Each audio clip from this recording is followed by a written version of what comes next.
Yes, people, welcome back to DR Sports. Yes, everybody, welcome back to DR Sports. It is Friday, the 30th of January, and the transfer window is heating up. We've only got a few days now until the deadline on Monday afternoon, Monday evening, 2nd of February. It's the 30th of January. Clubs are looking to make their signings. They're looking to finalize their deals. They're looking to make sure they get their recruits for the second half of the season over the line, but also planning for the summer. Now, there's a lot of news at the moment involving both Real Madrid and Chelsea and Manchester United and everything. So we're going to cover it now in the next 7 to 10 minutes on DR Sports. But what we're going to start with Chelsea. A lot of news involves Chelsea right now. But what it involves is Chelsea and Cole Palmer. We've discussed in the last few days on this show, the last couple of days, about the links between Cole Palmer and Manchester United. Obviously, everyone knows his boyhood fan. There are some reports saying that he'd welcome talks with United. But according to the Mirror, the latest news is after Chelsea said they want to keep him, Manchester United have decided they will not be signing Cole Palmer this summer, according to the Mirror, as the bosses of the Manchester United club, the Manchester club, the Old Trafford club, know that the England international is out of their price range. Now, we all know that United want to sign big money defensive midfielder this summer. Elliot Anderson is their number one target. Carlos Belliba wants to join the club, and they also like Adam Wharton. These are players that will cost significant amounts of money, probably 75 to 100 million pound range. So United probably cannot afford Cole Palmer as well, even if they thought, that it was a genuine possibility. So Chelsea have said they don't want to sell him. United feel that he's way too high price range wise, but again, it's probably something that will keep creeping up. It will keep coming up, especially if Chelsea, obviously, I know they won in the Champions League. They're through to the next round of the Champions League. But it feels like something that will keep rumbling on in the next couple of seasons because he's a United fan, Manchester boy, misses the city, etc., etc., etc. So do keep an eye out for that. But then other news in Spain's coming out that Chelsea are planning to spend as much as 130 million pounds, on Real Madrid and England international midfielder Jude Bellingham this summer. Chelsea love their midfielders, right? They love signing 100 million pound midfielders. I don't know how much to believe this report. Obviously, as we know, Real Madrid at the moment is the best will in the world, fractured, isn't it? Obviously, after Xabi Alonso didn't work, there was a split in the dressing room between who wanted him to go, who wanted him to stay, and maybe some clubs may be looking to take advantage of that because Real Madrid have all their big stars, their big money players, their big signings. But we've seen previously that's not always the best route to go. With PSG, they had Neymar, they had Messi, they had Mbappe, etc., and it didn't work. They then got rid of those, got in new guys, got in good players with Luis Enrique, and they then went on to win the Champions League. So Real Madrid, maybe there could be scope for one or two of Real Madrid's big players to leave this summer. And I'm sure, in a general sense, if Jude Bellingham was to become possibly able to go to England, Chelsea would 100% be within that conversation. But I'm sure multiple other clubs would be. But sticking with Chelsea, the other day, as we know, Raheem Sterling and Chelsea, it's over. Story is finished. 3.5 years into his 5-year deal, he's left. He's a free agent now. Package is secured. Raheem Sterling now is free to speak to any club he wants to sign for, any club he would like to. And Sky Sports have said that after he left Chelsea by mutual consent earlier this week, they are talking with 7 different Champions League level clubs who want to sign him. Now, there's also been some other talk about who these clubs are. So, according to Team Talk, Tottenham are one club who have been thinking about signing Raheem Sterling if he becomes a free agent. So Tottenham, according to Team Talk, Tottenham is seriously considering signing Sterling, who is a free agent, and manager Thomas Frank is on board with the move. It was reported earlier in the window that Thomas Frank wanted a left-sided forward. Obviously, if Kulusevski was to come back soon and James Maddison was also to come back, they would have much more creativity. Spurs would have much more flair, I guess, and consistency up front.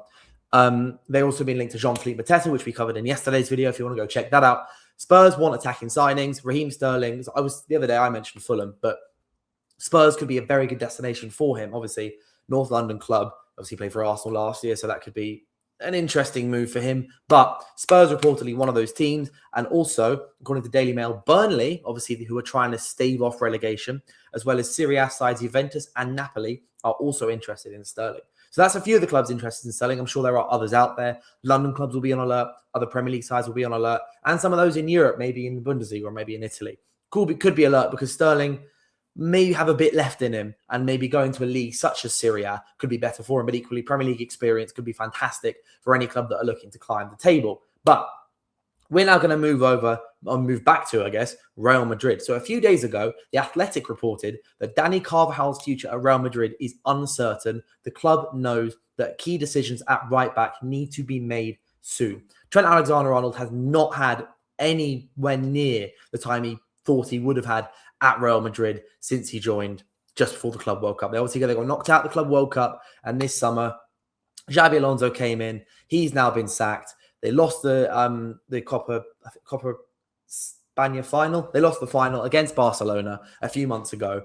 It's looking, as I said before, it's looking tricky at Real Madrid.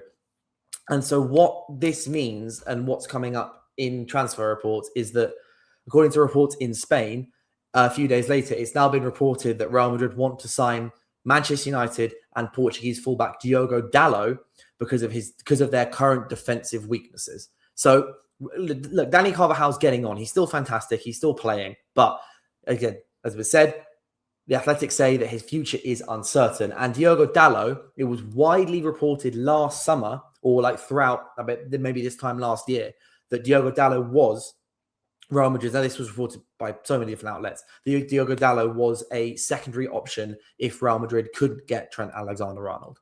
So the interest has been there for ages. Dalot's been linked to Real Madrid for a number of years. He didn't have the best time under Ruben Amorim playing as a wing back. Didn't quite fit him, but he is more comfortable in a back four. He was very against City. His performance was so-so, but against Arsenal, he was very, very good for United. But that could be one to think about. Maybe if Carvajal was to leave Real Madrid this summer, then Diogo Dalot's name will probably come up on one of their reports. And then also, continuing with Real Madrid, is that recently, according to Sky Germany, Aston Villa boss Unai Emery is on Real Madrid's shortlist to become their new manager this summer. So Sky Germany say, obviously, Emery didn't have the world's best time at PSG and Arsenal, but he's recovered his career with Aston Villa. They are flying. They've losses here and there, but they're third in the league. They're only a couple points behind Arsenal at the top of the table, and they're pushing to try and win the Europa League. So Aston Villa, they came back off from 2-0 down the other night as well, which was a fantastic win for them. But Unai Emery was asked about this in the post-match press conference, where he just said, Real Madrid links, I have nothing to say. So I'm sure Emery is just focused on Aston Villa at the moment. But if Real Madrid were to come calling, it might be the best chance he'll get to go back to a big European elite club and prove himself as an elite manager who can manage at the very, very top, rather than just Sevilla and Aston Villa, who, with all due respect, they're punching a little above their weight for the moment compared to the likes of Real Madrid and Manchester United, etc., with where he's also been linked. But then also with Chelsea, they remain in talks with Rennes to sign 20-year-old French centre-back Jérémy Jacquet before the January transfer window closes, according to Give Me Sport. So we covered a few days ago saying that the transfer now was unlikely to happen, but given it's Chelsea, they want things to go through. They try and get their way as soon as they can. And so maybe they want to sign him in the summer at the very latest. So what they possibly could do is pay the 55-60 million pounds that Rennes want for him and then loan him back to Rennes, because the manager's been speaking very openly about how he doesn't want Jacquet to go, but maybe one to keep up, the last few days of the window, Saturday, Sunday and Monday, maybe one just to keep a bit of an eye on before the transfer window closes. And finally, Ajax are set to sign Alexander Zinchenko, who is obviously on loan at Nottingham Forest from Arsenal, for a permanent deal of about £1.3 million plus add-ons, dependent on the Dutch side qualifying for the Champions League, according to Fabrizio Romano. So initially, Zinchenko was meant to go on loan to Ajax.